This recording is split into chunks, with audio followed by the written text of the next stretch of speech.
Call this meeting of the Providence City Council to order. Madam Clerk, please call the roll. President Aponte. Here. Councilman Castillo is absent. Councilman Correia. Here. Councilman Aras. Here. Councilman Hassett. Councilman Igiosi. Councilman Jackson. Here. Councilman Jennings. Here. Councilwoman Matos. Councilman Narducci. Here. Councilman Principe. Councilwoman Ryan. Councilman Salvatore. Councilman Zurier. Here. Councilman Zurier. There are 14 present and 1 absent. You have a quorum. Thank you, Madam Clerk. Council President. Everyone good? Father, we call upon you today as we gather here in the first meeting of the year, begin to deliberate on matters of importance to conduct the city's business. We ask that you join us here and put your hand over our minds, give us compassion and intelligence in order to be able to make the best decisions for the citizens of our city. I ask that you place your hand over our hearts, give us compassion, be able to understand that the decisions that we make impact so many people. We ask that you allow us to see another year that provides opportunity, that provides a sense of community in our great city. We ask that you help us recognize each other as brothers and treat each other as family. All these things we ask in your name. Amen. Pledge allegiance will be led by Councilman Michael Porter. I pledge allegiance to the flag of the United States of America and to the republic for which it stands, one nation, under God, indivisible, with liberty and justice for all.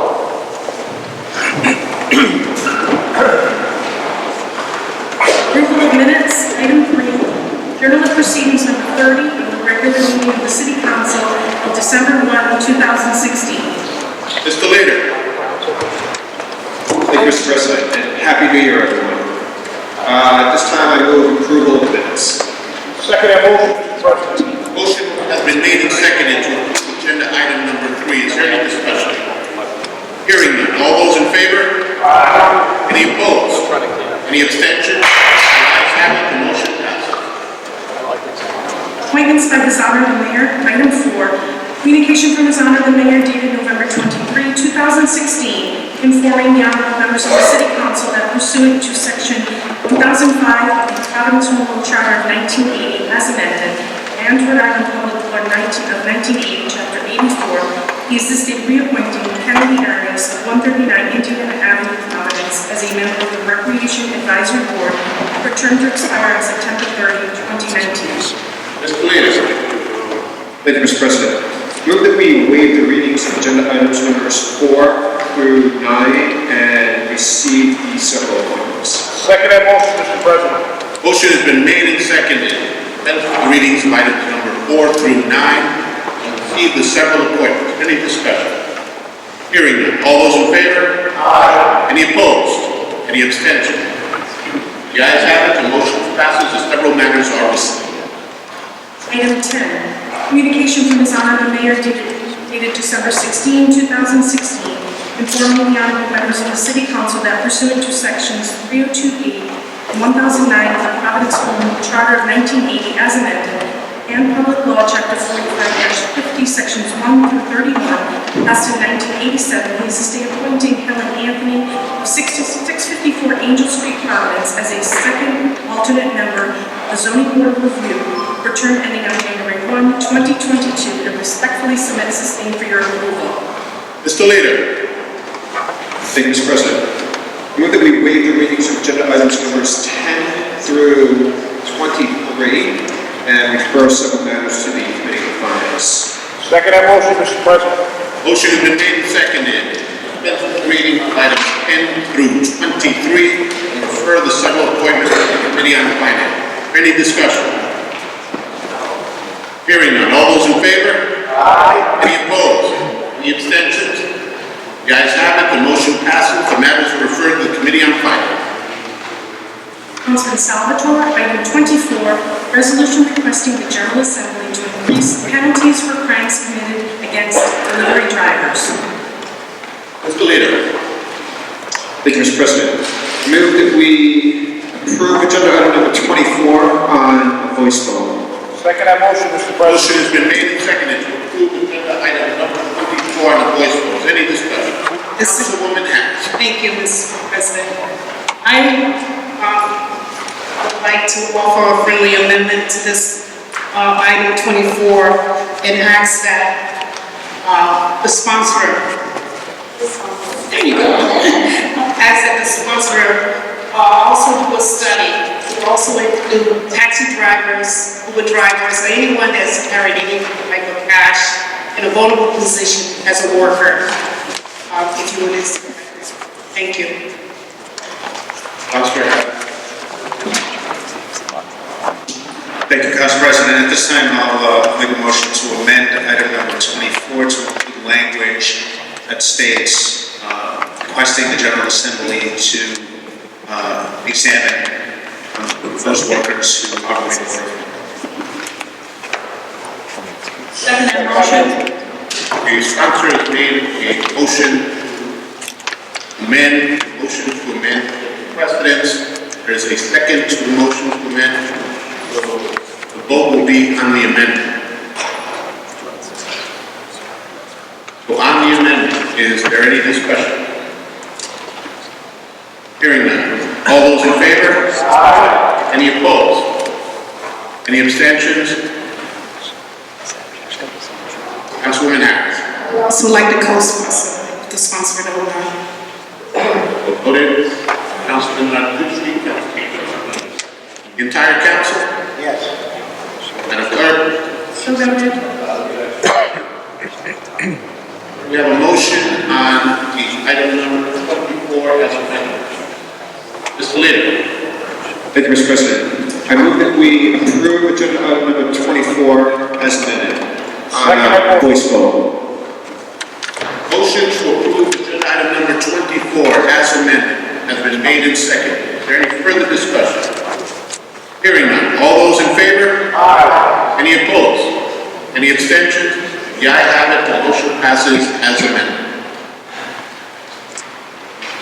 Councilman Zurier and Councilman Principe, item 25, resolution concerning the study of impact and expansion of Achievement First Mayoral Academy from Providence Public Schools. Further, the Special Committee on Education. Reports from committee. Councilman Zurier. Thank you, Mr. President.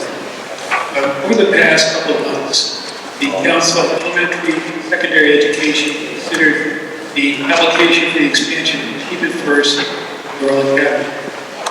They were doing that under a state law which required them to balance the gains of the children who would be able to attend the new school receive against the impacts, fiscal impacts on the sending school district, and also the educational impact on children who remain in the district.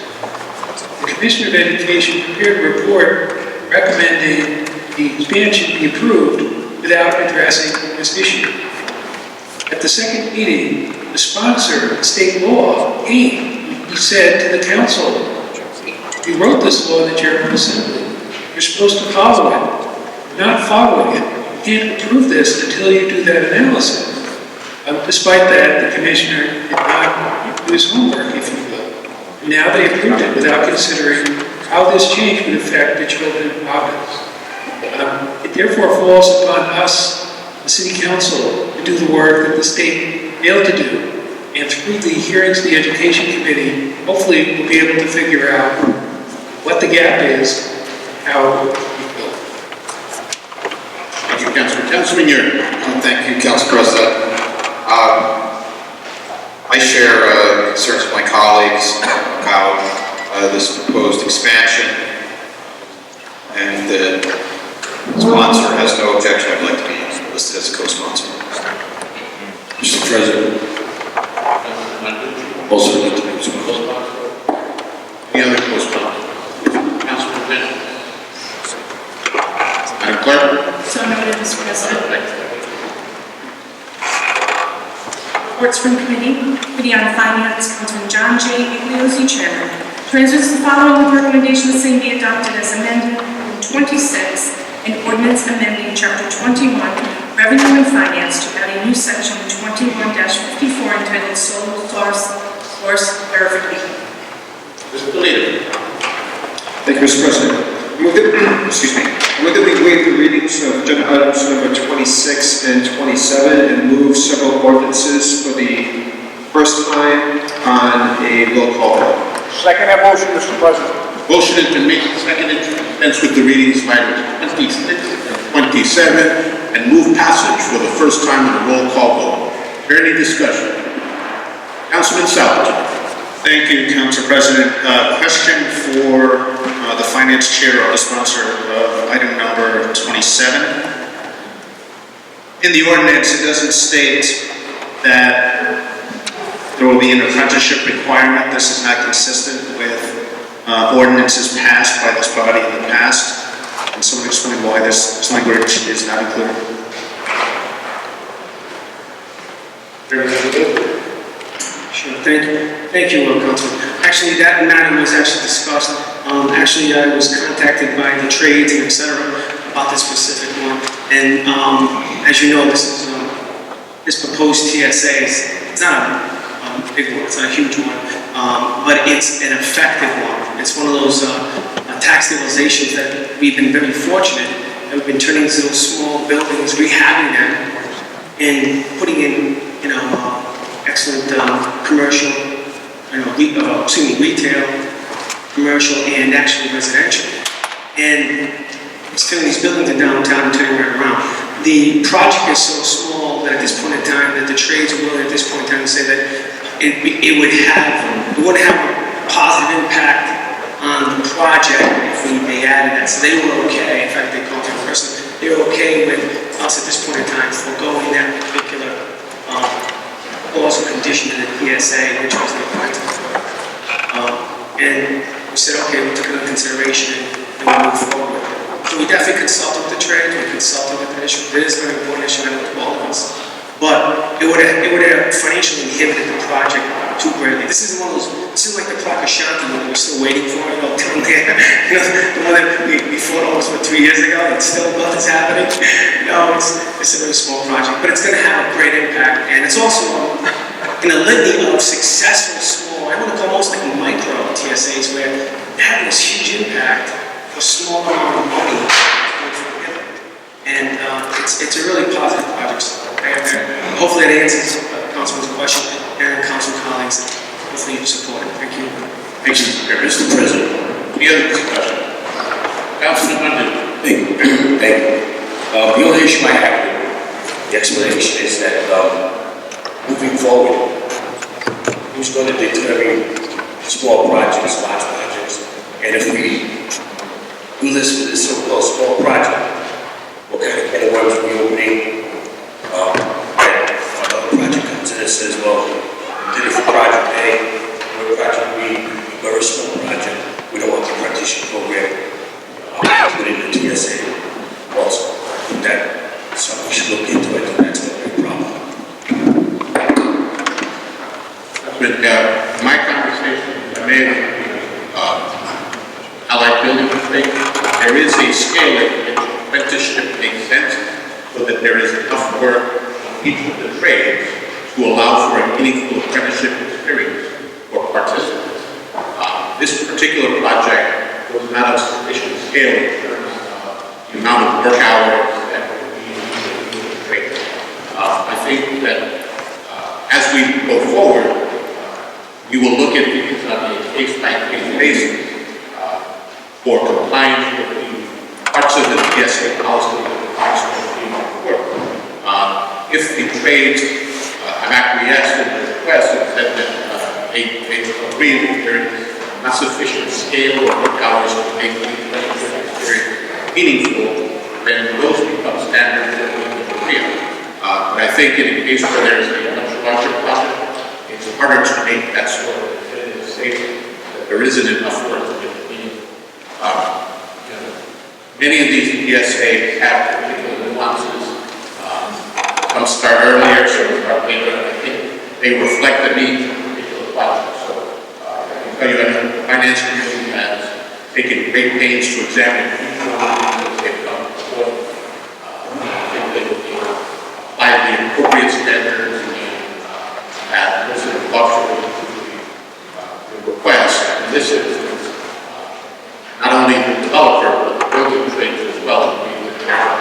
was not enough for the board to be a meaningful period for we need to apply the standard that we set, and there is a case made. Councilman.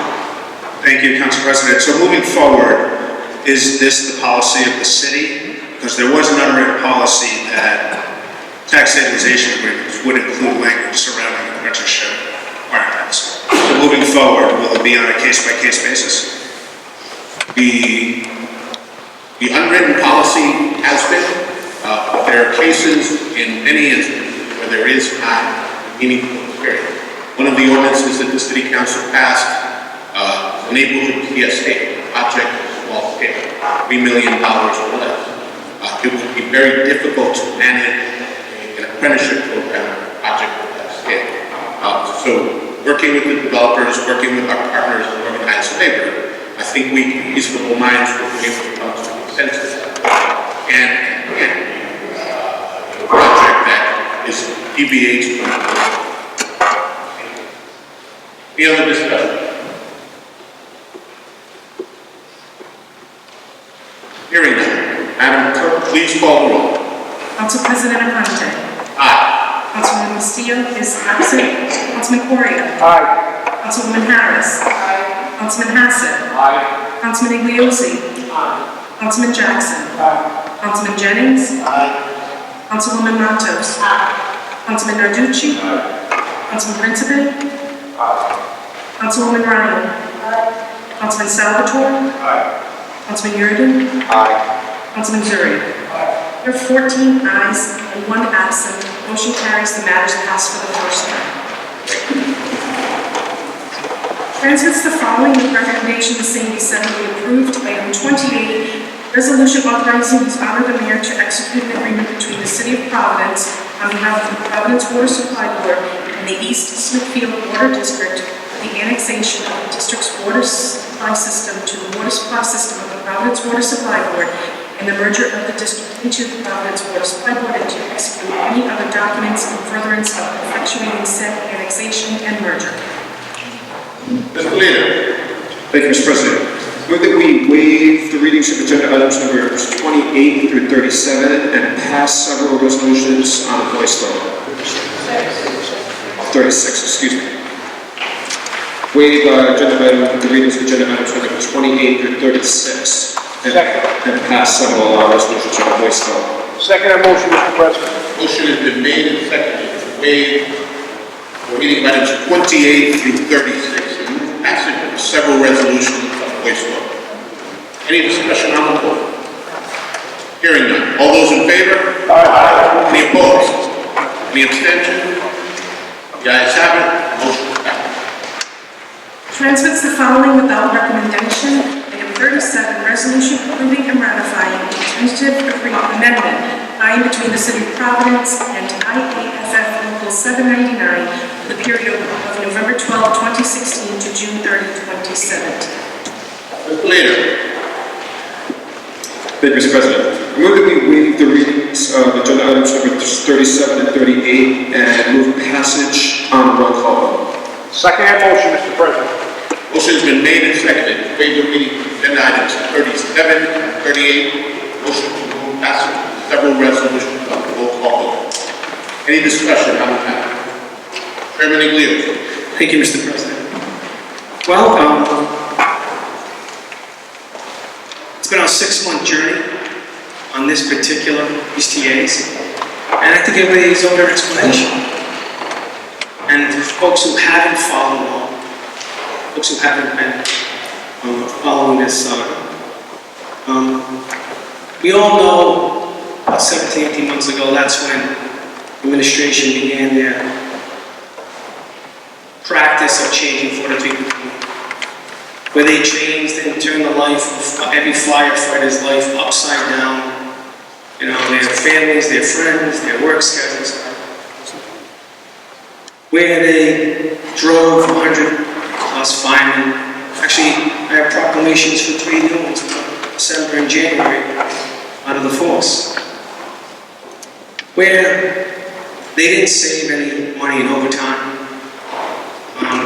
In fact, it's cost us millions will continue. And they all based it on some case in North Kingstown. It was negotiated and all this stuff, and they were wrong at that point, and all this great stuff. So then they went through changing the platoons, and they went into negotiations to discuss platoon changes, grievances, overtime that's owed for the internal auditor. When the administration gave the firefighters that 8% raise, it amounted to less than minimum wage for those extra hours. For the internal auditor, at this point in time, the approximate total was $13 million.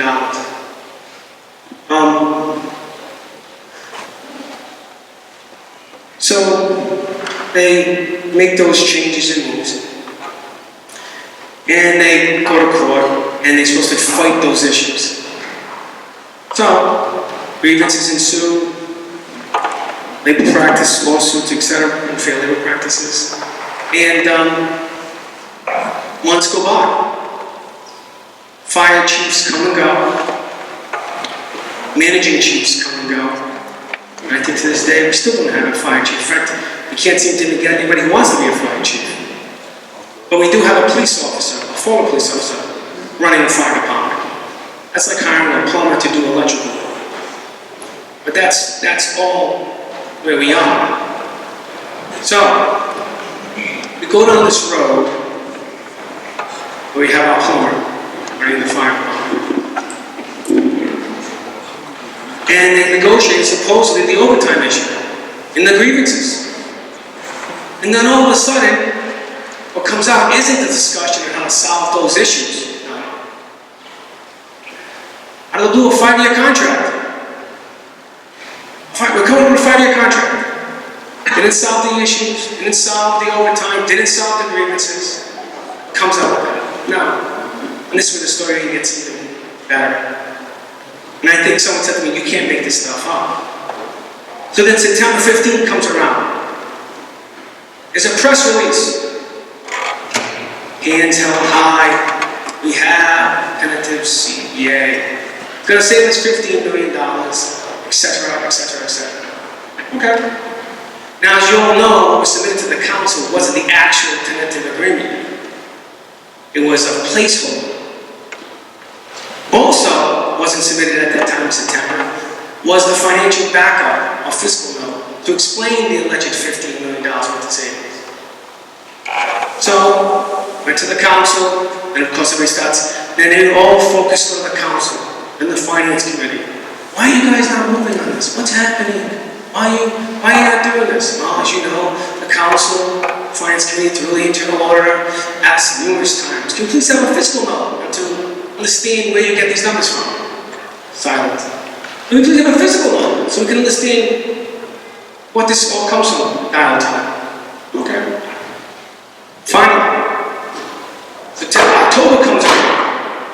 So now, by the way, now we can at least, and they submit a fiscal note. At that time, the administration comes in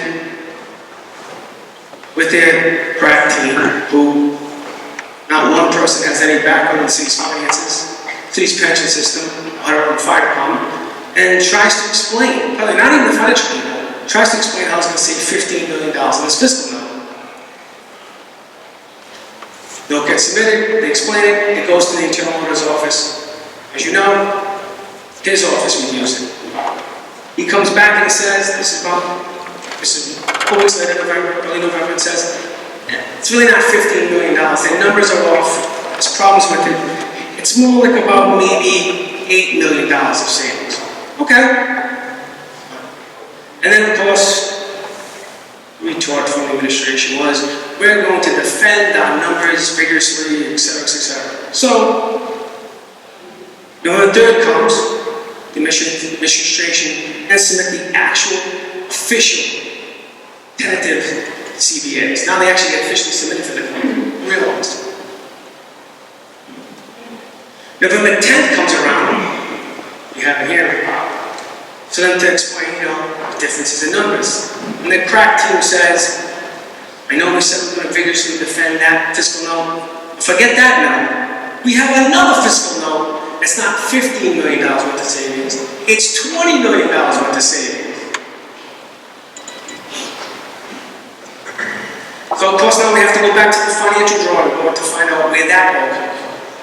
And as you know, the administration was putting in, how would I put it, some alleged savings, including things that don't exist in the alleged $20 million.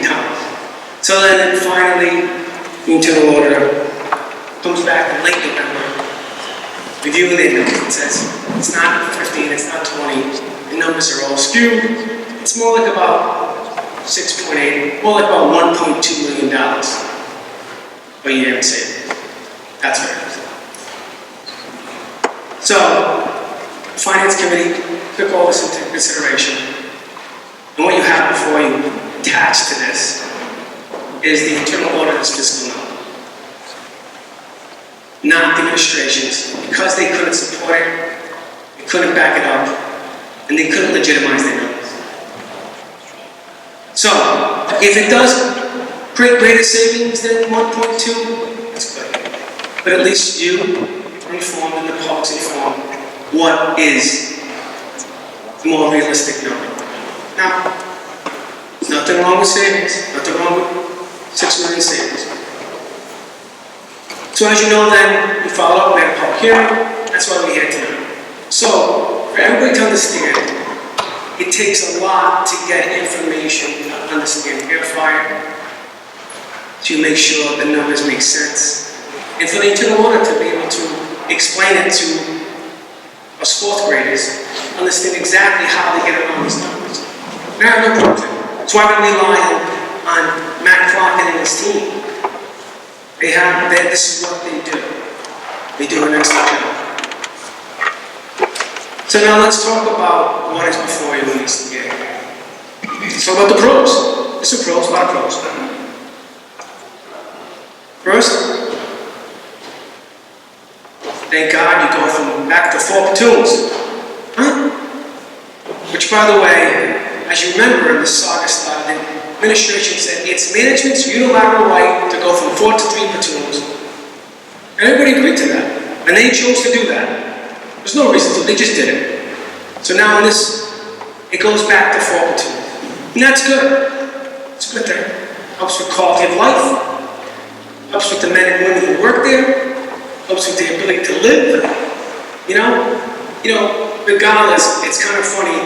No matter what happens tonight, someone's always going to say, oh, they're pro-union, they're anti-union. Interesting thing is we should be pro-Providence and pro-worker, because we should always try to treat our workers with some respect, understand where they're coming from, and try to make quality of life for all of them as best we can for the people who work for Providence. Because we want them to feel good about coming to work. We don't want them not to feel good about it. Employee-employee relationship is very important. And all of us, as you know, will not be forever. But most of these firefighters and policemen and laborers will be here in city service a lot longer than we ever will be. So we have an obligation to treat everybody fairly, taxpayers and the people who work. So there's also a pay raise each year. That's good. Another thing is middle manning goes down. As you know, middle manning is an issue, right? It's always been. It's a driver. It's got to do it overtime. We go from 94 to 88, right? And that's a good thing. We'll get back to that. So we're going to say about 1.2, and there are also healthcare savings. There are, and it will help them. So that's a lot of the good pros. And there's no doubt that's all good stuff. In a traditional 3-year contract, that is spot on. You know, people pretty much expect. But this is not a traditional conversation. Tonight is a precedent-setting event tonight. And we're going to make history tonight. Where, as you know, before it's a 5-year. And as you know, the state law talks about that. State law says cities and towns can only go into collective bargaining agreements for 3 years. They can exercise an option to go to 5 years if the pension system is what they call in critical status. And show of hands, do we think our pension system is in critical status? Anybody? You think it's in, no? You don't think it's in critical status?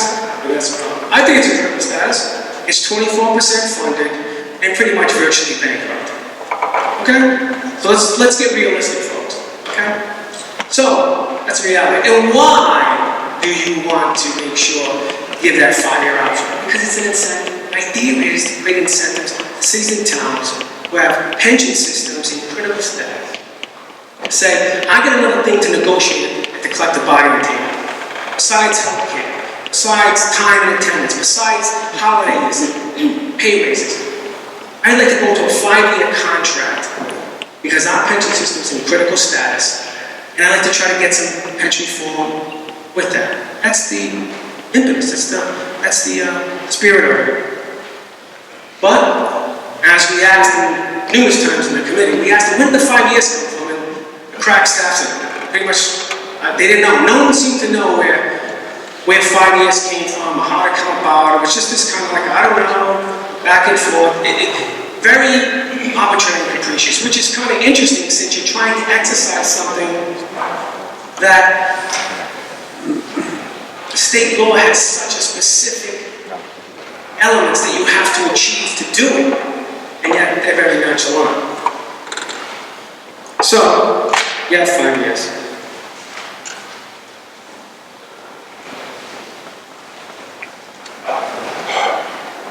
With the lowering minimum manning is good.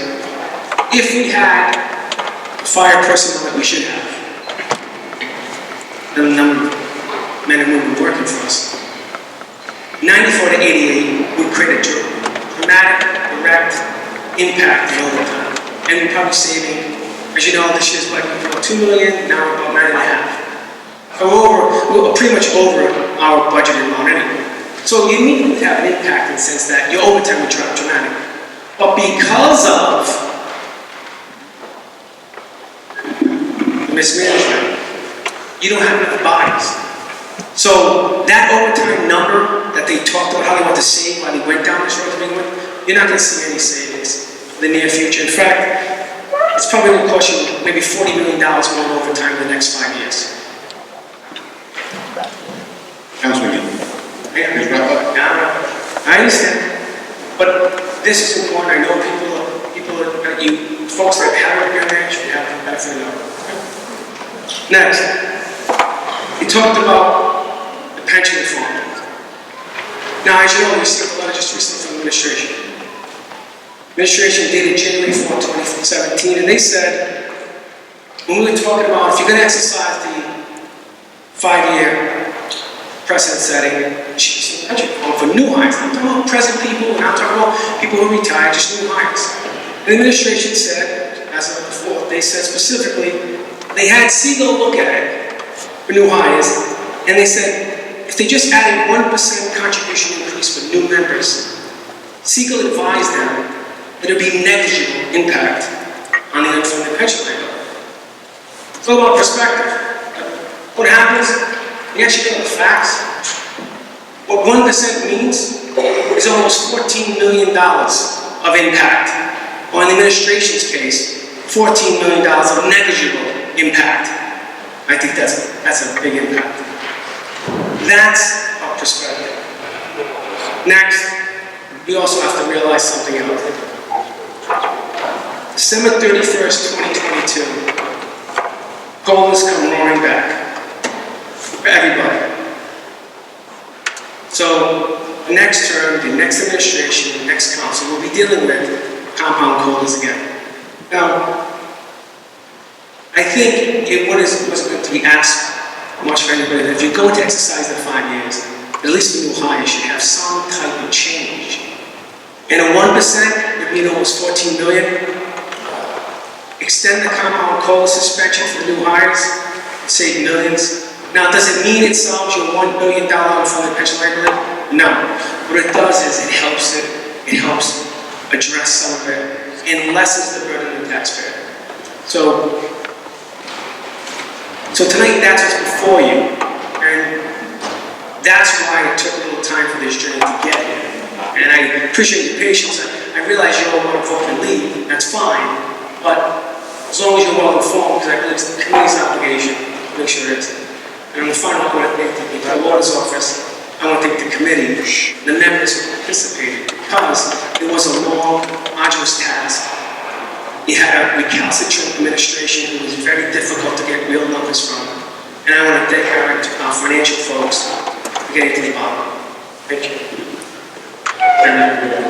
Mr. President, if I may, I promise to be very brief.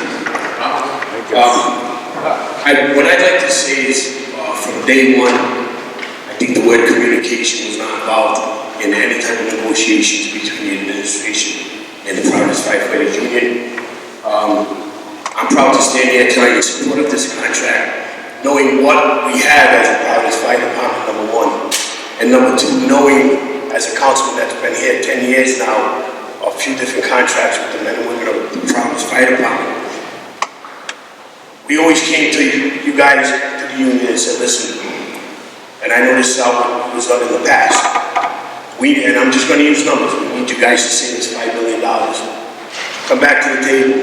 We can't get to 5, but we can get to 3.8. We need you to get to 5. Come back to the table. We hit 4. That's the best we can do.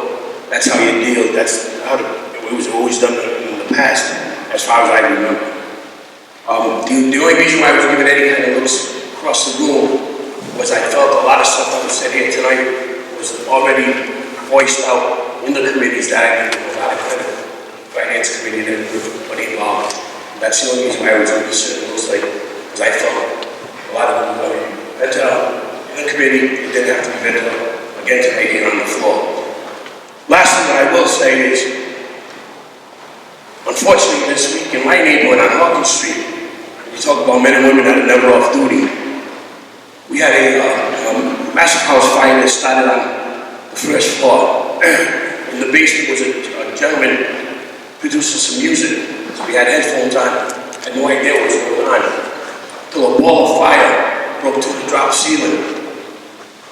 Now this guy realizes he's in trouble. We just opened up the door where we had closed from the music room and pulled downstairs and everything off the flames.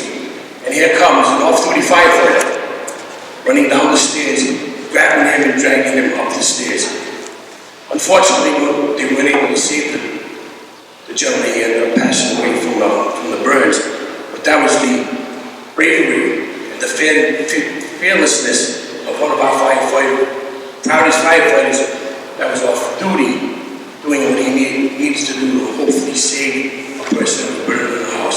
So I want to stand tonight, and I just want to say thank you to the men and the women of the Providence firefighters and also the Providence Police Department, because sometimes we take these people for granted and we don't appreciate the work they do. And I know we appreciate the work you do in our ward and in the city of Providence. And I know for a fact what really got me, and I promise I can brief well, what really upset me was throughout all this BS is we lost a lot of good firefighters. We lost a lot of good firefighters that probably would have did another 10 or 15 years. When I heard we were losing firefighters to go to Johnston, to go to Cranston, to go to East Greenwich, I sat and I said to myself and a couple of my other colleagues, I said, you know, it's a gosh darn shame. Everybody always wanted to come to the Providence Fire Department. Now with all the chaos going on, we got our own guys here leaving our department. And you know what? We had a mayor in Central Falls thank us because we sent him some highly educated firefighters that we spent money on to educate, that they didn't have to educate. They put them on the truck and went right to work. Again, I want to say thank you, and thank you to the Finance Committee, Mr. President. Councilwoman. Mr. President, thank you. I will be very brief. I rise in support of this agreement. It's not perfect, but it's a first step towards rebuilding our fire department. While there are positive elements in the agreement that our chairman has articulated, the 5-year term does give us all pause. And our staffing challenges, also articulated by the chair, are also quite real. But nonetheless, we need to face the reality of where we are today. We are faced with a stripped-down department and broken spirits. We need to start to rebuild our fire department. We need to address low morale, rebuild our ranks, rebuild our leadership team. We need to take a hard look at our facilities and our equipment and find efficiencies in our operation. This agreement will help us do that. But most importantly, we need to show the men and women who run into burning buildings that we stand with them. Going forward, the council and administration needs to work together to manage the expectations of this agreement. But tonight, we need to begin the rebuilding process. And let's start by voting yes. Thank you. Thank you, Mr. President. So I'm going to be supporting this contract, and I had had conversations with the member of the administration with some of the concerns that I have. As it was said earlier, it's not perfect. There's a lot of concerns that I have about this contract, and I wish that the process was different. And since we're getting ready now to start the discussion about the police contract, I hope that the administration engaged the City Council early on, and to engage the staff of the City Council early on the decisions that you're making. Because we get put in a really tough situation once we're presented with a contract that we have to vote on, and we were not part of the discussions, we really were not part of the decision making about how we got to the numbers that are presented to us, but at the same time we are presented with a timeline that is very short, and I really feel and hear the concerns of the firefighters and the men and women of the fire department, and I would love to see a stability and harmony to go back to the department, and that's one of the reasons why I'm going to be supporting this contract. But I think this could be a learning opportunity for us moving forward. And now that we're going to be dealing with the police contract, I hope that we can have a better understanding, a better communication between the council and the administration. Thank you. Any other discussion? Madam Clerk, please call the roll. Council President Aponte. Aye. Councilwoman Castillo is absent. Councilman Correia. Aye. Councilwoman Harris. Aye. Councilman Hassett. Aye. Councilman Igliozzi. No. Councilman Jackson. Aye. Councilman Jennings. Aye. Councilwoman Matos. Councilman Narducci. Aye. Councilman Principe. Aye. Councilwoman Ryan. Aye. Councilman Salvatore. Aye. Councilman Yurden. Aye. Councilman Zurier. Aye. We have 13 ayes, 1 no, and 1 absent. The motion carries. The matter.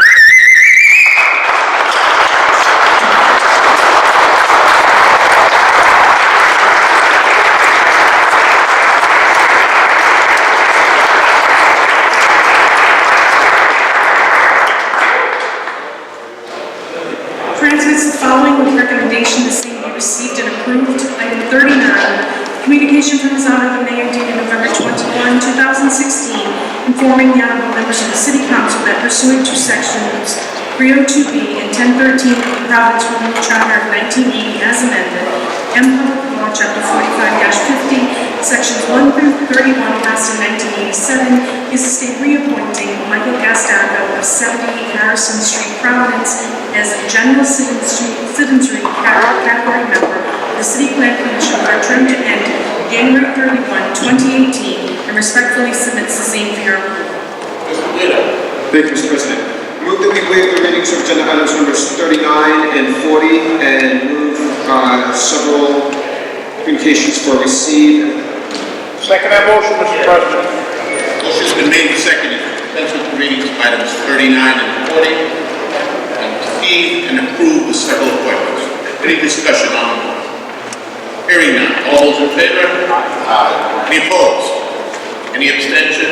The ayes have it. The motion carries. Madam Clerk, receive and approve. From the clerk's desk, item 41, petition from Andrew M. Tights, Esquire, Ursula Tights Enriched Ltd., 2 William Street, Providence, dated December 6, 2016, requesting the City Council to change the official zoning map of the City of Providence by changing the zoning district for several parcels of land from M-MU-75 to C3. Refer to the Committee on Ordinance. Item 42, petition from Andrew M. Tights, Esquire, Ursula Tights Enriched, 2 William Street, Providence, dated December 6, 2016, requesting to abandon a portion of Bridge Street. Leader. Thank you, Mr. President. Move that we waive the readings of agenda items numbers 42 and 43 and refer several matters to the Committee on Public Works. Second that motion, Mr. President. Motion been made and seconded to dispense with the readings of items 42 and 43. And to refer to several matters to the Committee on Public Works. Any discussion? Hearing none. All those in favor? Aye. Any opposed? The ayes have it. The motion carries. Committee on Public Works. Item 44, petitions for compensation for injuries and damages. For the step bills, petitions, Committee on Claims and Pending Services. Communications and reports, item 45, communication from Robin A. Luxian, Chief Operating Officer, Director of Administration, dated December 2, 2016, submitting a tentative agreement by and between the City of Providence and the Providence Lodge No. 3 Fraternal Order of Police for the period of July 1, 2015 to June 30, 2016, and July 1, 2016 to June 30, 2019. For the Committee on Finance. Item 46, communication from Robin Luxian, Chief Operating Officer, and Lawrence J. Mancini, Finance Director, dated December 30, 2016, submitting pursuant to ordinance number 388, Chapter 2011-22, a 5-year budget projection with revenue and expenditure projections for fiscal years 2018 through 2022. Item 47, communication from Amelia Rose, Chairwoman, and Sue Andequa, Vice Chairwoman, Environmental Sustainability Task Force, submitting the 2016 update as well as 2017 priorities for the Environmental Sustainability Task Force. Presentation of resolutions and congratulations. Council President Aponte and members of the City Council. Item 48, resolution extending congratulations. Mr. President, move that we approve agenda item number 48 on a voice vote. Second motion, Mr. President. Motion has been made and seconded to approve agenda item number 48 on a voice vote. Any discussion? Hearing none. All those in favor? Aye. Any opposed? Any abstentions? The ayes have it. Motion passed. Presentation of resolutions in memoriam. Council President Aponte and members of the City Council. Item 49, resolution extending sympathy. Mr. Leader. Thank you, Mr. President. Move that we approve agenda item number 49 on a unanimous rising vote. Councilwoman Matos. Thank you. I'd like also to extend the sympathy to our residents of Pine Court who unfortunately just got hit by a car and died, unfortunately. So I was also thinking about her at this time.